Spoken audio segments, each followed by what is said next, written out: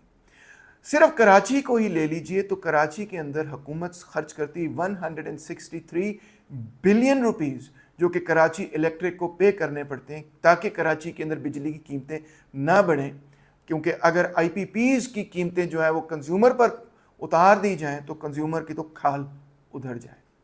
اس کے علاوہ circular debt fund ہے 252 بلین کا، وہ بھی شامل کریں۔ تو اس سے مطلب یہ ہوا کہ جو ٹوٹل سبسڈی ہے 1.09 ٹریلین، اس میں سے 1.08 ٹریلین اس وجہ سے ہے کیونکہ ہماری جو پاور ہے وہ بہت ہی زیادہ مہنگی ہے۔ یس، زیادہ تر سبسڈی جو ہے بیسیکلی آپ کہہ لیں 98% تقریباً سبسڈی ہم فرٹیلائزر اور ان مختلف چیزوں کو نہیں دے رہے، ہم دے رہے ہیں تو پاور کو دے رہے ہیں، مگر آئی ایم ایف ہمیں اس کانٹریکٹ کو توڑنے نہیں دیتی، بار بار ہم پہ پریشر ڈالتی ہے کہ اگر آپ نے یہ کانٹریکٹ توڑ دیا تو جو انویسٹمنٹ کلائمیٹ ہے وہ بڑا خراب ہو جائے گا۔ ویسے کوئی انویسٹمنٹ نہیں آ رہی، مگر بہرحال وہ یہ کہتے رہتے ہیں اور حکومت اس کو نہیں توڑتی۔ یہ سنیے کہ جو ہمارے ساتھ گورنمنٹ نے کانٹریکٹ کیا تھا اس کو توڑنے میں ان کو کوئی مسئلہ نہیں ہے۔ مثال کے طور پہ جن لوگوں کے ساتھ کانٹریکٹ ہوا تھا نیٹ میٹرنگ کا کہ ان سے 21 روپے پہ بجلی خریدی جائے گی، تو حکومت نے اس میں ایک بڑا ہی زبردست طریقہ نکالا ہے کہ کس طرح سے اس کانٹریکٹ سے باہر نکلے۔ انہوں نے کہا ٹھیک ہے ہم 21 روپے پہ بجلی تو خریدیں گے، مگر ہم ایک ڈسٹریبیوشن جنریشن لمٹ لگا دیں گے، ڈی جی لمٹ اس کا نام ہے۔ آپ نے بھی شاید نوٹس کیا ہوگا، میں نے تو نوٹس کیا کہ اس جولائی آپ کا بل خاصا اونچا آیا، میرا بہت اونچا بل آیا، مگر جب میں نے بل کو غور سے دیکھا تو اس میں نظر یہ آیا کہ میں نے اتنی بجلی اگر استعمال کی تھی تو اس سے ڈبل بجلی میں نے بنائی تھی۔ میں نے بجلی کم استعمال کی اور اس سے زیادہ بجلی بنائی اور گرڈ کو واپس دی، مگر گرڈ نے وہ بجلی مجھ سے لے تو لی مگر اس کے پیسے نہیں دیے۔ پیسے کیوں نہیں دیے؟ انہوں نے یہ کہا کہ یہ ڈی جی لمٹ سے اوپر ہے، ہم آپ کو اتنی بجلی کے پیسے دیں گے، اس سے اوپر آپ کو پیسے ہی نہیں دیں گے۔ تو ان سینس وہ بات ہوئی ارریلیونٹ گئی ہے کہ اب آپ بجلی 21 روپے کی بیچ رہے ہیں یا 11 روپے کی بیچ رہے ہیں، کیونکہ حکومت نے ڈی جی لمٹ لگا دی۔ انہوں نے کہا اس سے زیادہ بجلی ہم آپ سے خریدیں گے نہیں، چاہے 21 روپے کی ہو یا 11 روپے کی ہو، خسما نو کھاؤ تو سی۔ تو یہ ہو گیا بجلی کا معاملہ۔ آگے چلتے ہیں، سول گورنمنٹ پہ اخراجات ہیں روپیز 1.07 ٹریلین، اس میں حکومت کی سیلریز، گورنمنٹ کی سیلریز وغیرہ سب چیزیں شامل ہیں۔ اب بچ گیا کہ ڈیولپمنٹ پہ کتنا خرچہ ہوگا، جس کو ہم پبلک سیکٹر ڈیولپمنٹ پروگرام کہتے ہیں، پی ایس ڈی پی۔ اس پہ حکومت نے کہا ہم صرف 1 ٹریلین روپے کا خرچہ کریں گے۔ احسن اقبال صاحب نے کہا تھا، پی ایس ڈی پی نے کہا تھا کہ ہمیں کم سے کم آپ 4 ٹریلین روپے دیں، ہم اکانومی کو کک سٹارٹ کریں گے، ہم نئے پروجیکٹس کریں گے، بڑے بڑے پروجیکٹس کریں گے، مگر صرف ان کو 1 ٹریلین مل رہا ہے، جس کے اندر ان کا دعویٰ ہے، ان کا یہ کہنا ہے کہ جو پرانے پروجیکٹس ہیں وہی ہم ختم کر سکتے ہیں، ہم نئے پروجیکٹس کوئی شروع نہیں کر سکتے۔ میں تو دعا کرتا ہوں کہ پرانے پروجیکٹس ہی ختم ہو جائیں، مجھے تو لگتا ہے وہ بھی شاید ختم نہ ہوں۔ تو یہ ہو گیا جناب عالی ایکسپینڈیچر سائڈ کہ اتنا ہی خرچے ہو رہے ہیں، مگر خرچے اب ڈیٹ پر، ڈیفنس پر زیادہ ہو رہے ہیں، اور اسی طرح انرجی پر بہت زیادہ خرچے، جس کا مطلب یہ کہ باقی تمام چیزوں پر خرچہ کرنے کے لیے ہمارے پاس پیسہ ہی کوئی نہیں بچا، سیدھی بات ہے۔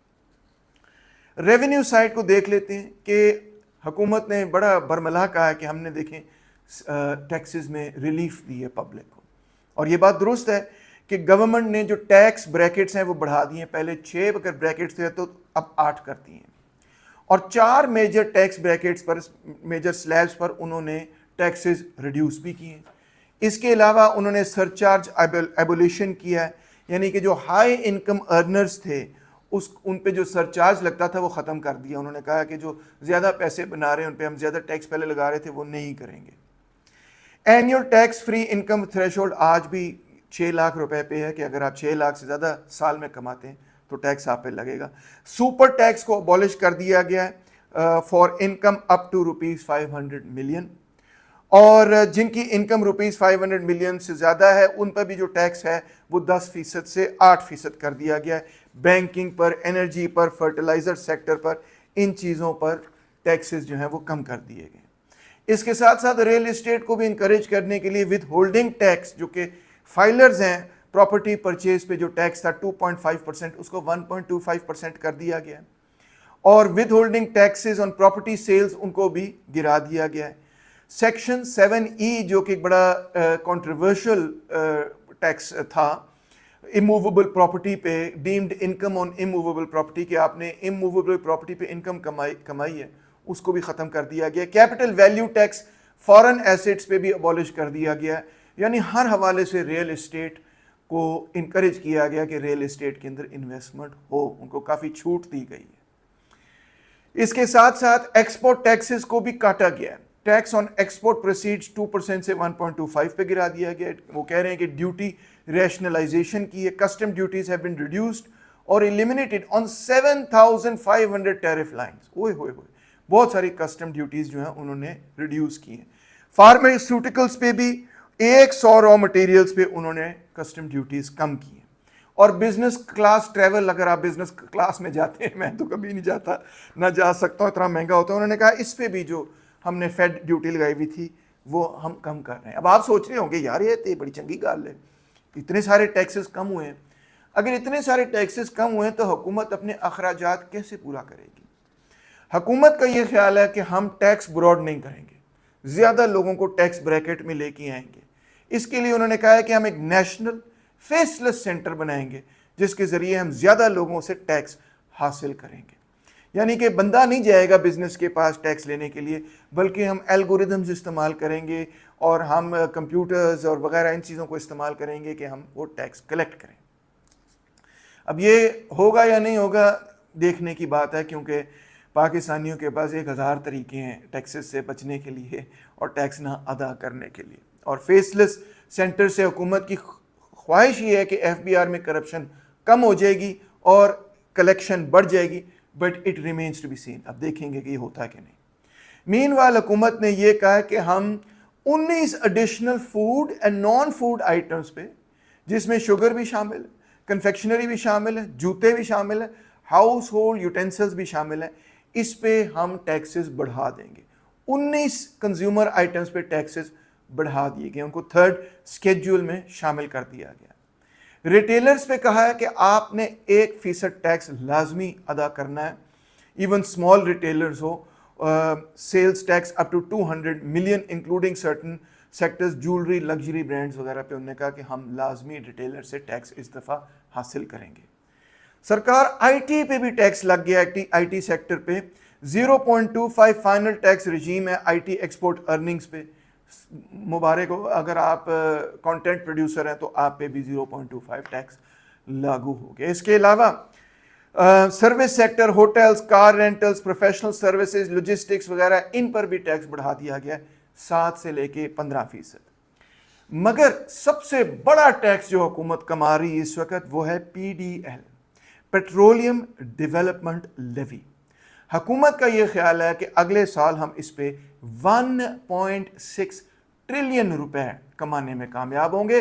آلریڈی اس سال وہ ٹریلین روپے سے زیادہ کما چکے ہیں، اور انفیکٹ حکومت کی تمام ٹیکسز میں اس وقت جو سب سے زیادہ پیسے حکومت کو آ رہے ہیں وہ PDL سے آ رہے ہیں۔ اور حکومت کا یہ خیال ہے کہ اسی کو ہم بڑھائیں گے۔ اب آپ اچھی طرح اندازہ لگا سکتے ہیں کہ پی ڈی ایل کو بڑھانے کا مطلب یہ ہے کہ مہنگائی بڑھ جائے گی، آپ کی ریئل انکم کم ہو جائے گی، اور مزید یہ کہ یہ انڈائریکٹ ٹیکسز بڑھ رہے ہیں، ڈائریکٹ ٹیکسز جو ہیں ان میں خاصی تبدیلی کی گئی۔ انڈائریکٹ ٹیکسز کا مطلب یہ ہے کہ گورنمنٹ کی ٹیکسیشن رجیم اب اور زیادہ ریگریسو ہو گئی ہے، پہلے سے زیادہ ریگریسو ہو گئی۔ غریب اپنی آمدنی کا زیادہ بڑا حصہ حکومت کو دے گا اس بجٹ کے بعد۔ تو سرکار کنکلوژن کیا ہوئی؟ ایکسپینڈیچر سائڈ کو سم اپ کرتے ہیں۔ There is more spending on debt, defence and less spending on development. سیدھی سی بات ہے، ڈیٹ پہ بھی ہم زیادہ خرچے کر رہے ہیں، ڈیٹ ری پیمنٹ پہ، ڈیٹ سروسنگ جس کو ہم کہتے ہیں، اس پہ ہم زیادہ خرچے کر رہے ہیں، اور ڈیفینس پہ بھی ہم زیادہ خرچے کر رہے ہیں، اور رزلٹ یہ ہے کہ ڈیولپمنٹ پہ ہم خرچے نہیں کر پا رہے، ہمارے پاس پیسے ہی نہیں بچے ود ان دا بجٹ کہ ہم ڈیولپمنٹ پہ خرچ کریں۔ بجٹ جو ہے اس پہ جو کنسٹرینٹ ہے، آف کورس اوپر جو لمٹ لگایا ہوا ہے وہ آئی ایم ایف نے اس طرح سے لگایا ہوا ہے کہ آپ نے فسکل سرپلس پیدا کرنا ہے۔ انرجی سیکٹر آج بھی حکومت کو ڈرین کری جا رہا ہے، جو سب سے بڑی سبسڈی حکومت دے رہی ہے وہ انرجی سیکٹر کو دے رہی ہے۔ روز اکانومسٹ یہ کہتے ہیں سبسڈیز ختم کرو، مگر ان کی مراد ہوتی ہے غریبوں پہ سبسڈیز ختم کرو، فرٹیلائزر پہ سبسڈی ختم کر دو، اس پہ سبسڈی، اس پہ سبسڈی ختم کر دو۔ مگر جو انرجی سیکٹر کو سبسڈی دی جا رہی ہے because of the contract with the I P Ps, اس کو ٹھیک کرنے کا اس وقت کوئی نام و نشان فرینکلی نظر نہیں آ رہا۔ اگرچہ میں مانتا ہوں کہ گورنمنٹ نے کچھ فسکل سپیس، کچھ کانٹریکٹ کو رینیگوشیٹ کر کے مینیج کیا، مگر دیکھیں اوور آل جو انڈیپینڈنٹ پاور پروڈیوسرز پالیسی ہے وہ پالیسی اسی طرح سے قائم ہے، اور وہ پالیسی ہی ایکچوئل پرابلم ہے۔ انڈیپینڈنٹ پاور پروڈیوسرز پرابلم نہیں ہے، پالیسی از دا پرابلم۔ اس کو جب تک چینج نہیں کیا جائے گا تو مجھے نہیں نظر آتا کہ اس پالیسی کے فریم ورک کے اندر رہتے ہوئے ہم یہ جو انرجی سیکٹر پر ڈرین ہے اس کو روک سکیں گے۔ حکومت نے یہی سوچا ہے کہ اگر انرجی سیکٹر پہ ہمیں 800 بلین روپے دینے پڑتے ہیں، تقریباً 1 ٹریلین روپے دینے پڑتے ہیں، تو پھر ہم نے فورس کرنا کنزیومر کو کہ وہ ہمیں یہ پیسے دے، اور وہ فورس اسی طرح سے کریں گے کہ ڈی جی لمٹ لگا دیا انہوں نے کہ اس سے زیادہ ہم آپ سے نیٹ میٹرنگ میں پیسے نہیں لیں گے، تو آپ جو ہے اب واپڈا سے بجلی لینے پر مجبور ہی ہوں گے، یا تو آپ ٹوٹلی بیٹری پر چلیں، یا جو کہ مشکل ہے فرینکلی کیونکہ بیٹریاں جو ہیں وہ 3-4 گھنٹے سے آگے تو چلتی نہیں ہیں، تو یا پھر آپ جو ہیں وہ اتنی پیسے جو ہیں وہ واپڈا کو دیں، واپڈا کو کہہ رہا ہوں مطلب لیسکو کو دیں، ڈسکوز کو دیں اینڈ سو آن، گریڈ کو دیں۔ جو پی ایس ڈی پی ہے جو کہ مین میتھڈ ہے جس کے ذریعے پبلک سیکٹر کے تھرو گورنمنٹ اکانومی کو سٹیمولیٹ کرتی ہے۔ اگر آپ نے کینزین اکنامکس پڑھی ہے تو آپ کو پتہ ہوگا، میکرو اکنامکس پڑھی ہے تو آپ کو پتہ ہوگا کہ جب پرائیویٹ انویسٹمنٹ نیچے جا رہی ہوتی ہے تو گورنمنٹ پبلک انویسٹمنٹ اس کی جگہ آ کے تو اکانومی کو سٹیمولیٹ کر سکتی ہے، مگر ایسا پاکستان میں آپ کو بتا چکا ہوں نہیں ہو رہا اور ناممکن ہے۔ اس وقت پی ایس ڈی پی کو صرف 1 ٹریلین ملے ہیں، اور عین ممکن ہے کہ اگر منی بجٹ آیا تو یہ بھی اس میں بھی کمی آ جائے گی۔ سو ایکسپینڈیچرز جو ہم اخراجات کر رہے ہیں ڈیٹ ری سروسنگ پہ، ڈیفینس پہ، اور ظاہری بات ہے گورنمنٹ کی ڈے ٹو ڈے رننگ پہ، اس سے پاکستان کی اکانومی میں کوئی خاص سٹیمولس نہیں پیدا ہوگا، گروتھ نہیں پیدا ہوگی، یعنی کہ وہ جو ہمارے ٹارگیٹس ہے کہ جی ڈی پی بڑھ جائے، ان امپلائمنٹ کم ہو وغیرہ وغیرہ، وہ پورے ہوتے ہوئے نظر نہیں آ رہے۔ اس کی وجہ یہ ہے کہ کیونکہ گورنمنٹ ریلائی کر رہی ہے کہ پرائیویٹ سیکٹر انویسٹمنٹ آئے گی، مگر فرینکلی پرائیویٹ سیکٹر انویسٹمنٹ اس وقت آ نہیں رہی۔ شاید گورنمنٹ کا یہ خیال ہے کہ کیونکہ دبئی وغیرہ کے اندر وہاں پہ جنگ ہوئی ہے مڈل ایسٹ کے اندر، تو وہاں سے انویسٹمنٹ پاکستان شاید واپس آ جائے، مگر انویسٹر ابھی ایسے نہیں کر رہا۔ ان کا خیال یہ ہے کہ ریئل اسٹیٹ میں انویسٹمنٹ واپس آ جائے، شاید آ جائے، دیٹ ول بی گڈ، مگر فی الحال relying purely on the private sector, میں کہوں گا کہ یہ ایک گیمبل ہے، ایک بہت بڑا گیمبل ہے۔ اگر تو اف اٹ ورکس تو پھر موجہ ہی موجہ، مگر اگر یہ کامیاب نہ ہوئی تو گورنمنٹ کے پاس کوئی بیک اپ پلان نہیں ہے۔ مین وائل آپ کو بتایا ہے کہ انہوں نے انڈائریکٹ ٹیکسز، ریونیو سائڈ کو دیکھیں تو انہوں نے انڈائریکٹ ٹیکسز بڑھا دیے، کنزیومر گڈز پہ ٹیکسز بڑھا دیے، ریٹیلرز پہ بھی ٹیکسز ہیں، آئی ٹی پہ بھی ٹیکسز ہیں، سروس پہ بھی ٹیکس ہے، اور سب سے بڑا ٹیکس جو ہے وہ تو پی ڈی ایل کا ہے، یعنی کہ پیٹرولیم لیوی بڑھا دی گئی ہے۔ پیٹرولیم لیوی بڑھانے سے جو انفلیشن کا ٹارگیٹ ہے وہ بھی پورا نہیں ہوگا۔ گورنمنٹ کا یہ خیال ہے کہ سرکار ہم ٹیکس بیس کو وائڈن کر کے ایکسٹرا منی بنا لیں گے، مگر بات یہ ہے کہ بڑے عرصے سے پاکستان کا tax to G D P ratio 9-10% پہ اڑا ہوا ہے، اس کو بڑھانا کوئی آسان کام نہیں ہے، اور یہ سٹک ہے وہاں پہ، بالکل پھنسا ہوا ہے۔ اس کو اگر بڑھایا ہے کسی طرح حوالے سے 11% پہ لے بھی آئے ہیں تو وہ انڈائریکٹ ٹیکسز کے ذریعے، جو کہ ریگریسو ٹیکسز ہیں، ڈائریکٹ ٹیکسز کے ذریعے نہیں۔ ڈائریکٹ ٹیکسز میں اب آپ کے پاس ہے کمپلائنس گیپ، آپ کے پاس ہے ٹرسٹ ڈیفیسٹ، ایک پولیٹیکل ایفیکٹ ہے کہ جب آپ تاجروں پہ ٹیکس لگاتے ہیں تو تاجر جو ہیں وہ دکانیں بند کر دیتے ہیں، اور کیونکہ بنیادی طور پہ پاکستان کے اندر پی ایم ایل این جیسی پارٹیاں تاجروں کی ہی پارٹی ہے، تو اس وجہ سے پی ایم ایل این تو خاص طور پہ تاجروں سے جب پریشر آتا ہے تو اس پریشر کو وتھسٹینڈ نہیں کر سکتی۔ حکومت کا یہ خیال ہے کہ ہم آٹومیشن کے ذریعے اور بینکنگ لمیٹڈ انفورسمنٹ کے ذریعے یہ نکال لیں گے۔ It remains to be see, let see, کیونکہ زیادہ تر پاکستان کی اکانومی بلیک اکانومی میں چلتی ہے، لوگ تو بینکوں میں پیسے ڈالتے ہی نہیں، لوگ کہتے ہیں ہمیں کیش میں پیسے دو۔ کیوں کہتے ہیں کیش میں پیسے دو؟ تاکہ ظاہری بات ہے ٹیکس سے بچ سکیں۔ تو اگر یہ سارا منصوبہ کامیاب نہ ہوا سرکار، اگر حکومت جو ہے وہ ٹیکس ریونیو ریز نہ کر سکی، تو حکومت کے پاس بیک اپ پلان کیا ہے؟ سوال یہ پیدا ہوتا ہے، وہ کرے گی کیا؟ حکومت کے پاس بیک اپ پلان ہے، اور وہ بیک اپ پلان یہ ہے پی ڈی ایل، یس، پیٹرولیم ڈیولپمنٹ لیوی اور انرجی ٹیکسز حکومت بڑھا سکتی ہے۔ ان کو بڑھانے کے لیے حکومت کو پارلیمنٹری اپروول کی ضرورت نہیں، yes, they don't have to go to parliament.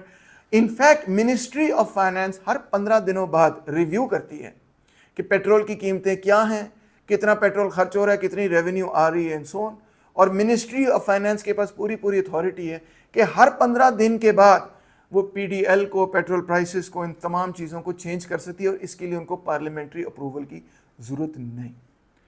تو اگر F B R revenue raise نہیں کر سکے گی، جو کہ میرا دعویٰ ہے، میرا کہنا ہے وہ ریز نہیں کر سکیں گے، ایک نیا سسٹم انٹروڈیوس کریں گے، فیس لیس سسٹم، آٹومیشن وغیرہ وغیرہ، ابھی اس کو ٹیتھنگ پرابلمز ہوں گی، پہلے دن سے تو اس نے اتنا افیکٹو رول ادا نہیں کرنا، شاید 1-2 سال بعد وہ ایک افیکٹو رول ادا کر بھی سکے، پہلے سال تو وہ اس میں بہت ساری اور مسائل ہوں گے، لوگوں کو سمجھ نہیں آئے گی وہ کیا رہا ہے وغیرہ وغیرہ۔ تو میرا نہیں خیال کہ جو حکومت ہے، جو ایف بی آر ہے، وہ اتنی آسانی سے یہ ریونیو ٹارگیٹس پورا کر سکے گی، اور رزلٹ یہ ہوگا کہ گورنمنٹ جو اپنے بیک اپ پلان پہ جائے گی، اور پی ڈی ایل اور انرجی پر، یعنی کہ بجلی، گیس، پانی وغیرہ ان چیزوں پر شاید ٹیکسز بڑھا دے، اور پیٹرول پر ٹیکسز بڑھا دے، اور کیونکہ ان کی کلیکشن بھی بہت آسان ہے، لیکن نا اگر آپ نے پیٹرول ڈلوایا ہے تو بس کلیکشن ہو گئی، آپ نے اپنا ٹیکس ادا کر دیا ہے، تو وہیں سے یہ کٹ ہو جاتا ہے۔ تو اس وجہ سے ایسے ہی محسوس ہو رہا ہے کہ جو گورنمنٹ کے ٹارگیٹ سے میں نے آپ کو ٹارگیٹ بتایا ہے، یا جو کم سے کم اکانومسٹ کے ٹارگیٹس ہوتے ہیں، high rate of growth, low unemployment, low inflation ہو، ویلفیئر ہو، سرکار یہ ٹارگیٹس مجھے پورے ہوتے ہوئے نظر نہیں آ رہے۔ گروتھ کے حوالے سے مجھے یہ نظر آ رہا ہے کہ پی ایس ڈی پی میں اگر آپ نے پیسے ڈالے ہوتے تو شاید مجھے نظر آتا کہ پبلک سیکٹر کے ذریعے اب گروتھ سٹیمولیٹ کرتے، پرائیویٹ سیکٹر کے ذریعے گروتھ سٹیمولیٹ ہوتی کہ نہیں، it remains to be seen. Government تو بہت آپٹیمسٹک ٹارگیٹ لے کے بیٹھی ہوئی کہ ہم 4% سے گرو کریں گے، 4%، تو مجھے نہیں لگتا، اگر 4% سے ہم گرو کرتے ہیں تو شاید گورنمنٹ کے یہ ٹارگیٹ پورے ہو جائیں، اگر ہم 2% پہ گرو کرتے ہیں تو گورنمنٹ کے یہ ٹارگیٹ پورے نہیں ہوں گے، پھر اکانومی گرو نہیں کرے گی تو لوگ ٹیکسز بھی نہیں ادا کر سکیں گے۔ اگر یہ ہوا تو پھر زیادہ سے زیادہ نوجوان یہ کہیں گے کہ چلو باہر چلیں، 8 لاکھ 10 لاکھ لوگ کہہ رہے ہیں کہ ہم باہر چلیں، اور گورنمنٹ نے اگر پی ڈی ایل لگایا تو انفلیشن بڑھے گی، انفلیشن کا ٹارگیٹ بھی اچیو نہیں ہوگا، انرجی اور پی ڈی ایل پہ انڈائریکٹ ٹیکسز بڑھائے تو یہ ہوگا۔ اور جہاں تک ویلفیئر کا تعلق ہے تو گورنمنٹ جو ہے وہ پورے کے پورے ایجوکیشن سیکٹر کو ریسٹرکچر کرنے کی کوشش کر رہی ہے، پبلک پرائیویٹ پارٹنرشپ کے ذریعے کوشش کر رہی ہے کہ ہم اپنے اخراجات کسی نہ کسی حوالے سے بچائیں، یہاں پر پرائیویٹ سیکٹر کو ایجوکیشن میں شامل کر لیں کسی حوالے سے، جو ہے نا ہم گورنمنٹ سکولز کو بہتر کر لیں پرائیویٹ سیکٹر کی مدد سے۔ یہ بھی ایک بڑی رسکی اسٹریٹجی ہے فرینکلی، اور یہ کامیاب مجھے ہوتی ہوئی نظر نہیں آ رہی، اگرچہ اس میں سے انڈیویجول سکولز شاید ضرور کامیاب ہو جائیں جہاں اچھے ایسے لوگ ہوں جو کہ ایجوکیشن کی پرواہ کرتے ہوں، 2-4 سکولز اپنے ونگ میں لے لیں، ان کو بہتر کر لیں، ان میں انویسٹ کر لیں۔ But this is not a strategy for Pakistan educational needs as a whole. Pakistan کی جو کل ایجوکیشنل نیڈز ہیں، جس میں 25 ملین بچہ آؤٹ آف اسکول ہے، اس کو حل کرنے کے لیے private sector is not the solution. Solution یہی ہے کہ government has to step up, اور education budget, health care budget, جو وہ بجٹ جو کہ ہیومن کیپٹل کے اندر انویسٹ کرتا ہے اس کو بڑھانا پڑے گا. لانگ ٹرم میں آپ کو یہی کہوں گا کہ it's more of the same thing کہ آئی ایم ایف نے ٹارگیٹ دے دیا ہے, وہ ایک فسکل ٹارگیٹ ہے, وہ ٹارگیٹ ہے ہی نہیں گروتھ کا ٹارگیٹ, وہ ہے ہی نہیں ٹارگیٹ انفلیشن یا ان امپلائمنٹ یا ویلفیئر کے ٹارگیٹس نہیں ہیں, وہ بڑا نیرو ٹارگیٹ ہے کہ آپ نے فسکل سرپلس پروڈیوس کرنا ہے, بس اس پہ فوکس ہے سب کا. جو اصل فوکس ہونا چاہیے پاکستان کا وہ یہ ہے کہ پاکستان کے عوام کے اندر انویسٹمنٹ پچھلے 70-80 سالوں سے نہیں ہو رہی, سیدھی بات ہے. آپ بڑے خوش ہوتے ہیں, یہ کہتے ہیں ہم یوتھ میں بڑا پوٹینشیل ہے. سر یوتھ ایجوکیٹڈ نہیں ہے اس ملک کے اندر. یوتھ میں پوٹینشیل تب ہوگا کہ جب وہ ایجوکیٹڈ ہوگی, جب اس کے پاس سکلز ہوں گی, جب اس کے پاس, جب 25 ملین بچہ آؤٹ آف اسکول نہیں ہوگا, جب آپ کی یونیورسٹیز انٹرنیشنل ریٹنگز پر پوری اتریں گی, جب آپ کی ڈگریز کو انٹرنیشنل یونیورسٹیز مانیں گی کہ یہ بڑی زبردست ڈگریز ہیں جناب عالی, یہ جو پنجاب یونیورسٹی کی ڈگری ہے یہ ہارورڈ یونیورسٹی ہے, چلو چھوڑو, نہیں تو کسی اچھی ویسٹرن یونیورسٹی کی ڈگری کے برابر ہے. ایسا نہیں ہے. ہماری ڈگریز جو ہیں وہ بہت پور ہیں, اور اگر آپ ہمارے گریجویٹس کو دیکھیں کہ ان کی جو ایکچوئل سکلز ہیں وہ کیا ہیں تو وہ کچھ بھی نہیں ہے کمپیئر ٹو وہ لوگ جو کہ باہر سے پڑھ کے آتے ہیں. میں فرینک بات آپ کو بتا رہا ہوں. اور یہی وجہ ہے کہ اکانومی جو ہے وہ گرو نہیں کر سکے گی. آئی ٹی سیکٹر کوئی دیکھ لیجئے, انڈیا کے پاس ایک بہت بڑا گورنمنٹ سیکٹر ہے جو جن کا نام ہے آئی ٹیز, انسٹیٹیوٹ اور آف انفارمیشن ٹیکنالوجیز وغیرہ, اور یہ گورنمنٹ اونڈ انسٹیٹیوشنس ہیں. ان کی جو ہائی لٹریسی ریٹ ہے وہ اس وجہ سے ہے کیونکہ گورنمنٹ نے اس میں انویسٹ کیا. It's not because of private investment. آپ کو پتہ ہے انڈیا کے اندر جو بیسٹ اسکولز ہیں اور جو بیسٹ یونیورسٹیز ہیں جہاں لوگ مرتے ہیں کہ ہمارا بچہ انٹر ہو جائے, وہ گورنمنٹ اونڈ ہے, اسٹیٹ اونڈ ہے, وہ پرائیویٹ نہیں ہے. انڈیا کے اندر تو بلکہ یہ مشہور ہے کہ وہ بچہ جو پرائیویٹ جا کے پڑھتا ہے نا وہ نلائق بچہ ہے کیونکہ اس کا ایڈمیشن نہیں ہوا اچھی یونیورسٹیز کے اندر. سو تھرڈ ورلڈ کنٹریز کے اندر چائنا کو آپ دیکھ لیں, ویتنام کو آپ دیکھ لیں, کسی بھی ملک کو دیکھ لیں جہاں پہ گروتھ اور ڈیولپمنٹ ہے, سب سے پہلی اس کی وجہ جو ہے وہ ہے اچھی تعلیم, اچھی ایجوکیشن. کیونکہ انسانوں نے ہی کام کرنا ہے نا. جب آپ بچے کو پڑھا کے بھیجیں گے وہ یونیورسٹی سے پڑھ کے جائے گا, کسی فیکٹری میں جائے گا, کہیں مینیجر لگے گا, کہیں مکینک لگے گا, کہیں پہ بینک میں کام کرے گا. اگر اس کی اسکل لیول ہوگی, اگر وہ ایجوکیٹڈ ہوگا تو وہ اس کی پروڈکٹیوٹی آف لیبر بھی بڑھے گی, وہ اچھی مشینری پہ کام کر سکے گا, اس مشینری کا خیال رکھ سکے گا, اس میں سے آؤٹ پٹ نکال سکے گا, نئی مشینری نئے میتھڈس کو ڈیولپ کر سکے گا. تو اصل میں اکنامک گروتھ جو ہے نا وہ ہے آپ کی انٹلیکچوئل گروتھ کا ہی ایک رزلٹ. اور اس چیز پر ہم نے جب سے ہم آزاد ہوئے ہیں اس وقت سے لے کے اب تک انویسٹ ہی نہیں کیا, ہماری پرائیورٹی ہی نہیں رہی اور آج بھی نہیں ہے. اور یہی وجہ ہے کہ پاکستان جو ہے آہستہ آہستہ ایک زمانے میں گرو کرتا ہے. وہ گرو کرتا ہے اس وجہ سے نہیں آیا کیونکہ ہم نے ہیومن کیپٹل میں انویسٹ کیا. وہ گرو اس وجہ سے کرتا ہے کیونکہ ہم جیو اسٹریٹجک ویلیو رکھتے تھے لوگوں کے لیے. ہم کولڈ وار میں شامل تھے, ہم جہاد میں شامل ہو گئے, ہم اس میں شامل ہو گئے, ہمیں بھاری امریکن انویسٹمنٹ مل گئی. اس وقت ملٹری ڈکٹیٹرشپس تھیں, اس پیریڈ کے اندر ہم نے گرو کیا. جیسی وہ انویسٹمنٹ ختم ہوتی ہے, جیسی وہ ایڈ ختم ہوتی ہے, جیسی ہماری جیو اسٹریٹجک ویلیو ختم ہوتی ہے, ہم بھی مکا جاتے ہیں. گورنمنٹ کی یہ خواہش ہے, یہ خیال ہے, یہ امید ہے کہ اب ایران میں جو ہم نے کردار ادا کیا اس سے ہمیں کچھ بہتر ڈیل ملے گی. مگر ابھی تک فرینکلی آئی ایم ایف نے ہمیں کوئی بہتر ڈیل نہیں دی. آئی ایم ایف نے ہمیں کوئی ریلیف نہیں دی. آگے دیتے یا نہیں دیتے, it remains to be seen. Thank you so much.